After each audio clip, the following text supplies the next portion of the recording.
Hello. Good evening, guys. Who is a member of my community? Welcome back. Who is not? Please do subscribe. I will talk today about a small thing called daydreaming. Um, for a lot of people, it's a small thing, but for me, it wasn't. And because I realized something, what sometimes daydreaming can be. A lot of people think, you just put your fist right here, sit on a chair or something, and start thinking what's going to happen in the future and stop daydreaming. No, it's not exactly only way of daydreaming. There is a daydreaming is nothing else but when a person puts him or herself in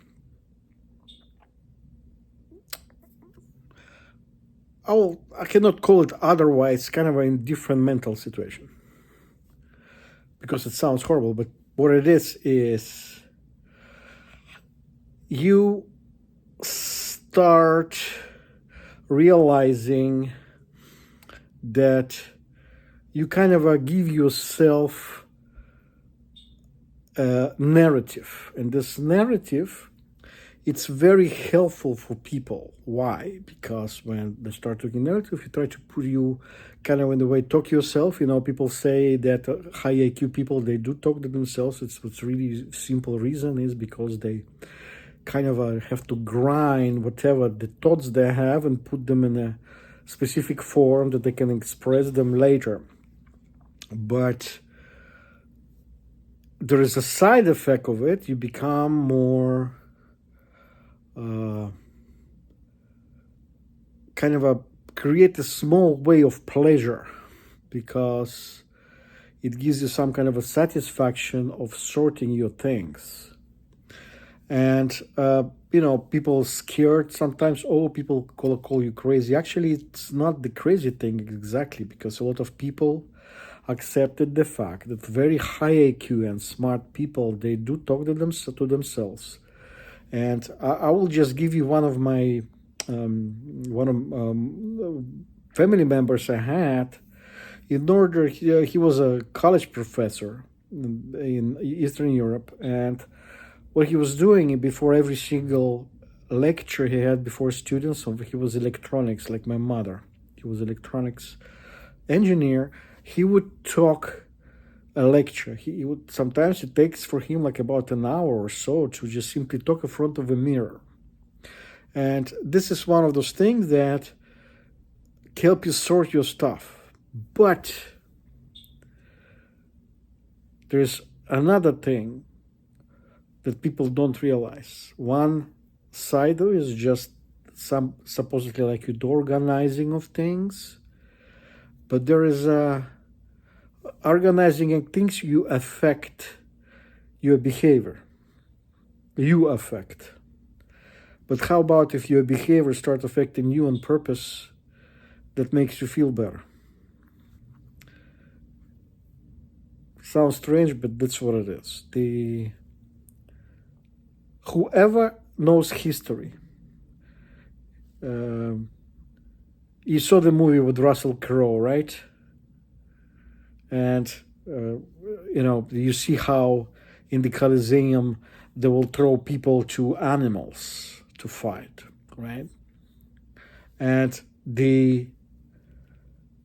since then, the doctors and people of medical professions in general and herbalists and so on, they kept records in a way that people, when they're in danger, they start creating their own reality through exactly the behavior start to affect your narrative for yourself. Suddenly, people start to transform themselves into a different reality for themselves. You see people talking on the streets, talk strange stuff. They live their own world. This is exactly some form of it, but only when there is danger coming. Okay.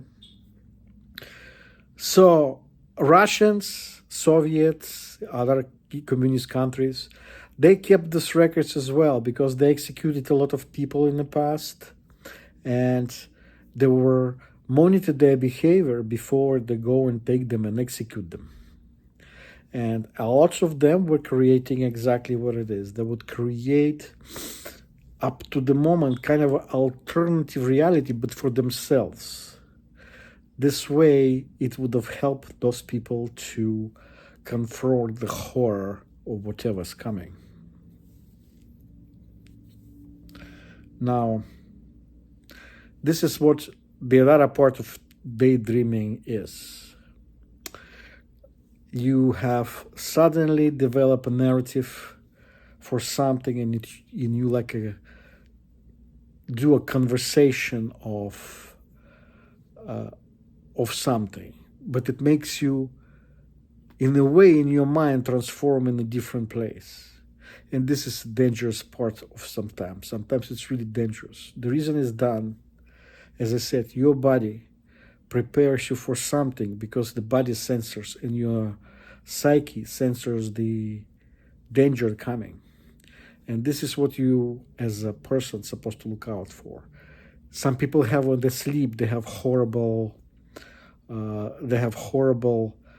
dreams.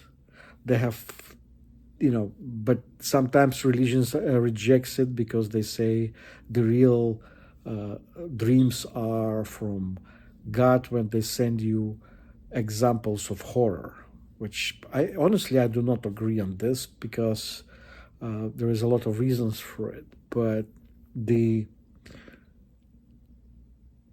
in real life, daydreaming and dreaming is supposed to resolve problems if you understand them properly. And one of those things is the daydreaming and as a warning of danger, and you have to make sure. Then you do very simple. You just go to in your safe place. You go into you sleep more. You relax better. It's not just about physical violence or danger. It's about some kind of a conflict that you expect, and the body will try to warn you, but not just warn you. It will try to separate you from garbage that is expected to just come down on you, because people, we are. How was this thing? You either fight or fly. We would rather fly, not to fight. And this is what this feature in your psyche can help you to achieve. And I'm talking about daydreaming, but daydreaming, of course, there are continuations sometimes of whatever you had while sleeping sleeping hours. And there's another thing I would like to add really fast, because it's 10 minutes here, almost 8 minutes something. It's alcohol.